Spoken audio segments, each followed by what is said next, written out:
avons choisi d'organiser une exposition consacrée à la marqueterie. En fait, c'est une exposition en deux volets. Et nous avons un premier volet qui est organisé au Musée des Arts Décoratifs à l'Hôtel L'Allemand avec une présentation des collections des musées de Bourges dans le domaine du mobilier marqueté depuis le XVIe, XVIIe, XVIIIe siècle. Et puis nous avons souhaité que la création contemporaine avec les œuvres des meilleurs ouvriers de France en marqueterie soit également présentée au musée des meilleurs ouvriers de France.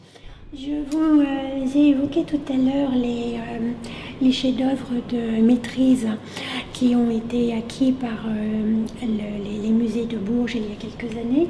Donc, nous en avons sélectionné quelques-uns ici et qui sont vraiment des œuvres miniatures mais tout à fait remarquables dans le domaine de la marqueterie. Ce meuble réalisé par des élèves de l'école Boulle, l'artisan meilleur ouvrier de France installé à Versailles, Xavier Dièvre.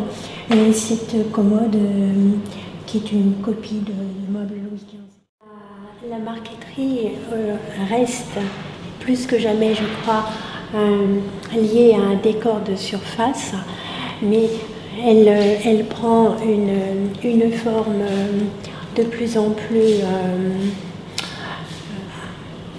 contemporaine, à la fois avec des éléments de mobilier qui sont avec des formes tout à fait nouvelles. Vous pouvez avoir du verre, du métal. Et puis vous avez aussi une sorte de tentation qui essaie de rivaliser avec les peintres, de faire de la peinture en bois. Les couleurs, les morceaux de bois assemblés vont jouer d'une manière plus ou moins différente. Véritablement des tableaux en bois, une peinture sur le même sujet et puis la représentation marquetée, c'est l'utilisation des veines naturelles du bois, le fait que chaque essence a des fibres et un aspect très, très différent. Et donc, suivant le choix qui est réalisé par l'artiste artisan ou l'artisan artiste, enfin, c'est parfois bien difficile de placer une frontière, et bien les couleurs, les morceaux de bois assemblés vont jouer d'une manière plus ou moins différente. Là, il y a un aimant. Et en fait, c'est la version contemporaine d'un meuble à secret. Il y a un code qui permet d'ouvrir le dernier tiroir qui sera donné à l'acquéreur du meuble. Nous ne l'avons pas.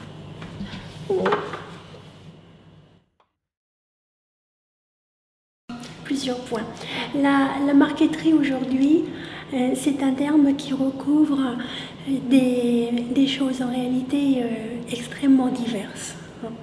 Depuis la marqueterie massive, avec du bois massif, d'épaisseur de 10 ou 20 mm, c'est-à-dire 1 ou 2 cm, qui est la marqueterie utilisée pour les parquets d'art.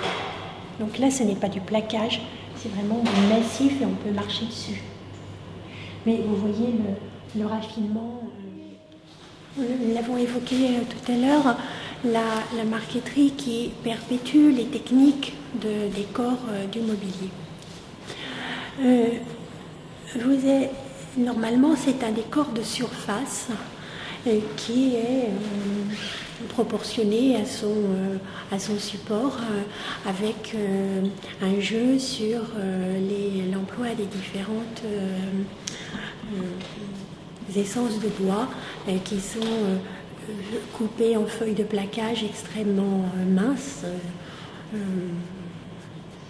parfois très minces, je vais vous dire pourquoi. Vous avez également aujourd'hui deux tentations presque différentes. La marqueterie qui va tendre vers le décor intérieur, vers le décor d'architecture, avec des panneaux monumentaux qui sont demandés pour des halls de grandes sociétés, pour des restaurants, pour des salons de prestige. Et donc les proportions sont quasiment architecturales et monumentales. Ça peut être des panneaux qui font plusieurs mètres de long. Ça peut être la micro-marqueterie, qui font 1 ou 2 cm² et sur lesquels il y a plusieurs centaines de morceaux de bois rassemblés au microscope. Et c'est d'une finesse extraordinaire. Beaucoup de jeunes marketeurs aujourd'hui s'interrogent sur le devenir de leur métier, sur quelle peut être la forme contemporaine. Enfin, ils effectuent des recherches. Certains ont mis au point il y a eu l'invention d'un nouveau procédé, le procédé Vries. Nous avons un exemple ici, et qui pour une œuvre de Xavier Dièvre qui s'appelle La course de Monaco. En fait, il y a plusieurs épaisseurs de bois, de couches de marqueterie superposées, et elles sont poncées de manière à obtenir des flous, des passages. Vous voyez ? Alors que dans la marqueterie traditionnelle, eh bien, chaque petit morceau du puzzle, si je puis dire, est nettement délimité. Là, ils essayent d'obtenir des ombres douces, des effets de brouillard, des choses de ce genre. Et puis, il y a des tâtonnements esthétiques. Donc certains essayent de trouver une forme contemporaine à leur réalisation en copiant l'œuvre d'artistes modernes qui n'ont pas forcément créé pour la marqueterie, et ça produit parfois des résultats qui sont plus ou moins convaincants. Il y a aussi certains qui créent eux-mêmes leur modèle.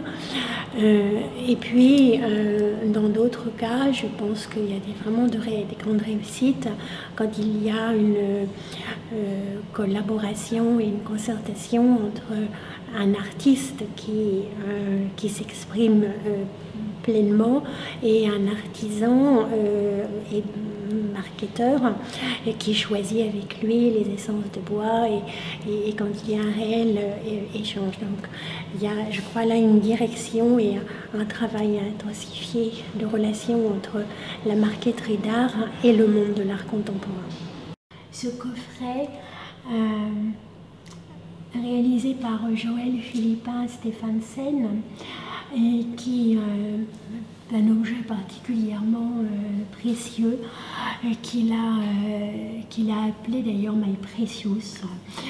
C'est un coffret de marin, mais un marin d'aujourd'hui, avec toutes sortes d'allusions au voyage rêvé ou non, imaginaire ou réel qu'il a pu mener, et ça permet en fait, quand l'œuvre est refermée, de conserver les petits souvenirs précieux de la vie.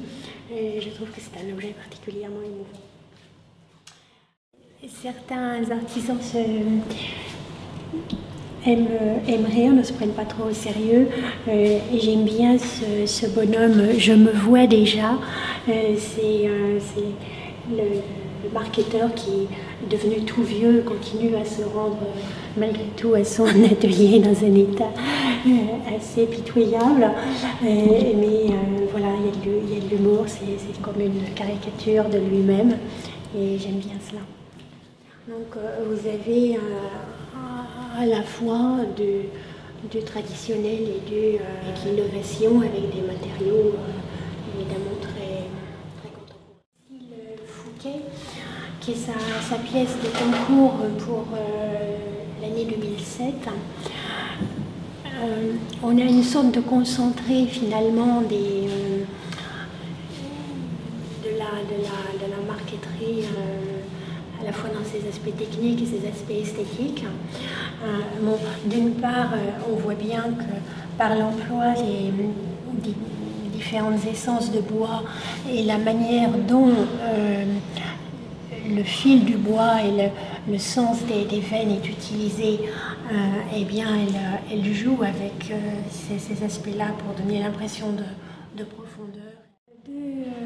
Deux meubles bas, l'un qui est une sorte de meuble à tiroir, une sorte de commode.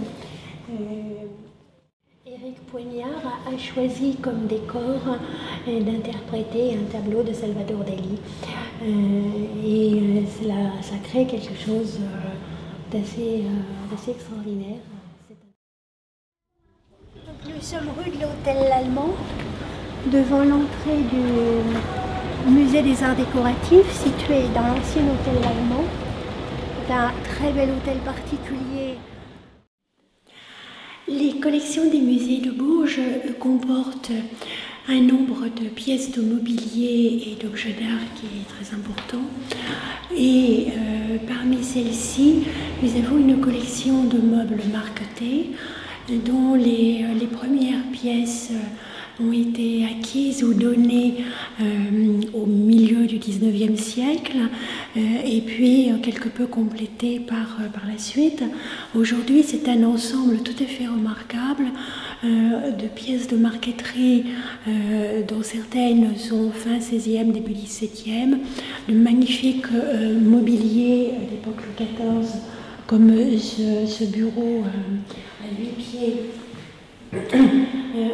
entièrement marqueté, ou bien cette armoire à 2 corps et 2 tiroirs, essentiellement un décor floral, quelques rinceaux avec des éléments de chimère ou de motifs animaliers, et une sorte de scène de ménage qui se répond sur les deux vantaux de la partie supérieure.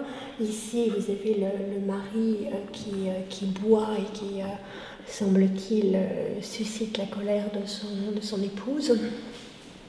Et puis, une fois l'ivresse passée, il vient demander pardon, mais elle n'est pas du tout prête à l'accueillir.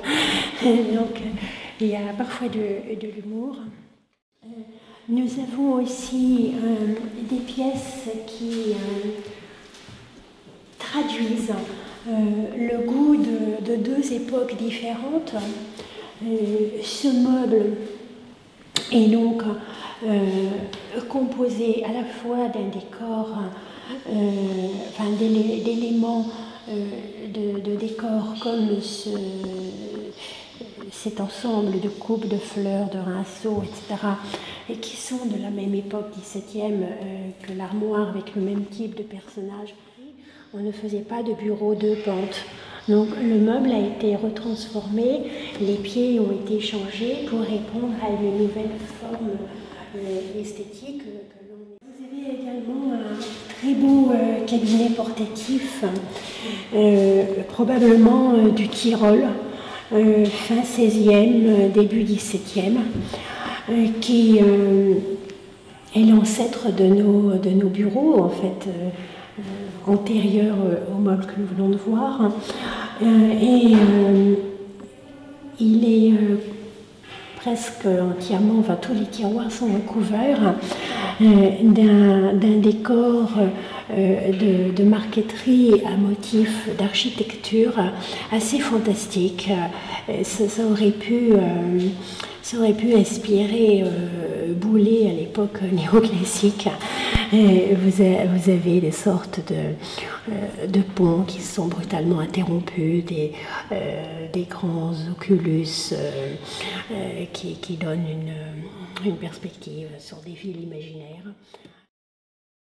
Ce que Nous avons voulu montrer, c'est la permanence finalement d'une technique extrêmement ancienne qui, dans nos collections, a laissé des traces absolument somptueuses, mais qui aujourd'hui continue d'être un élément d'expression et de création pour des artisans et des artistes aujourd'hui, avec évidemment une forme complètement renouvelée. Vous avez aussi ce très beau cabinet portatif, là, c'est une autre esthétique, probablement Allemagne du Sud, peut-être un atelier parisien avec des artistes venus d'Allemagne. Les collections d'art décoratif de la ville de Bourges et l'origine du musée des meilleurs ouvriers de France. Donc certaines de ces pièces, là nous n'en avons exposé qu'une petite partie, celles qui correspondent au travail de marqueterie ou de bois de frisage, mais cette collection qui provenait de la collection Marshall est un peu à l'origine de la création du musée des meilleurs ouvriers de France, et nous en avons vu quelques exemples dans le cadre de l'exposition de la marqueterie au musée des Moffs, comme on dit. Dans ce mobilier miniature, il y a plusieurs catégories. Vous avez le meuble de maîtrise, qui est un meuble réalisé par l'aspirant qui souhaite devenir compagnon. Et donc, il doit prouver à ses maîtres son savoir-faire et réaliser un meuble de taille réduite, mais qui prouve toute sa capacité technique. Vous avez également le mobilier de présentation, c'est-à-dire en fait du mobilier de taille réduite, mais comme une maquette, pour présenter aux clients des modèles de meubles qui peuvent être acquis, commandés. Vous avez également le jouet. Et parfois la distinction entre le jouet et le chef-d'œuvre de maîtrise où le délassement d'ébéniste n'est pas facile à faire, hein, parce que certains jouets princiers ou jouets de luxe sont extrêmement travaillés au même titre que des pièces de prestige. Mais en fait, ce qui fait la différence, ce sont les assemblages et l'épaisseur du bois.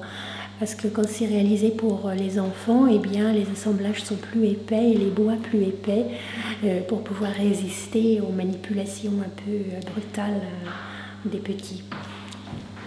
Et puis, il ne faudrait pas oublier non plus la marqueterie de paille, d'une manière extrêmement émouvante, avec un matériau on ne peut plus modeste. Ils avaient des objets qui sont des cadeaux d'amour, un peu.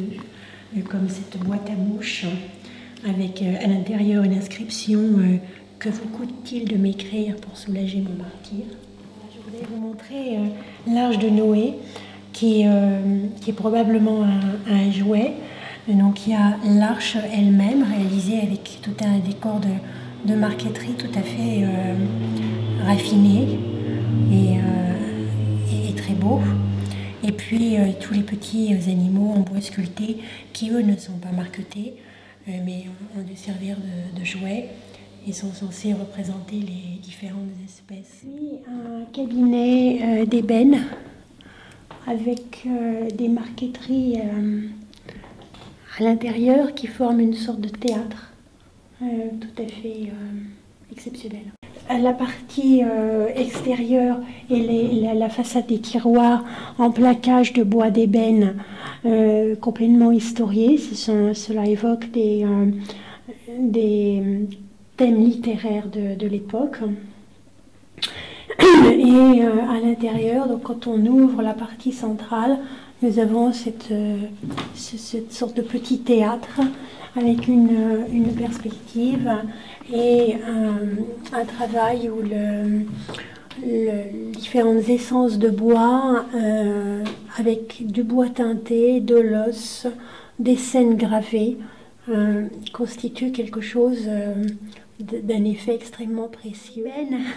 On utilise du bois noirci, mais ça n'empêche qu'il s'agit quand même d'œuvres extrêmement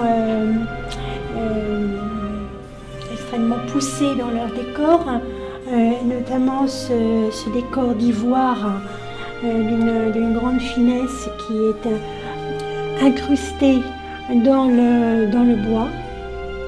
Donc le plaisir de ces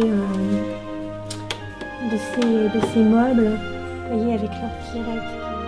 Oui, donc deux expositions qui sont conçues comme deux volets complémentaires. L'une, les splendeurs de la marqueterie dans les collections des musées de Bourges, qui nous offre du XVIe siècle jusqu'au XXe siècle les principales étapes du décor de marqueterie et du mobilier patrimonial, historique dans nos collections. Et puis en regard, l'exposition du Musée des meilleurs ouvriers de France, qui elle fait le point sur la création contemporaine dans ce domaine-là, avec des œuvres des meilleurs ouvriers de France qui travaillent selon des styles et des techniques d'aujourd'hui.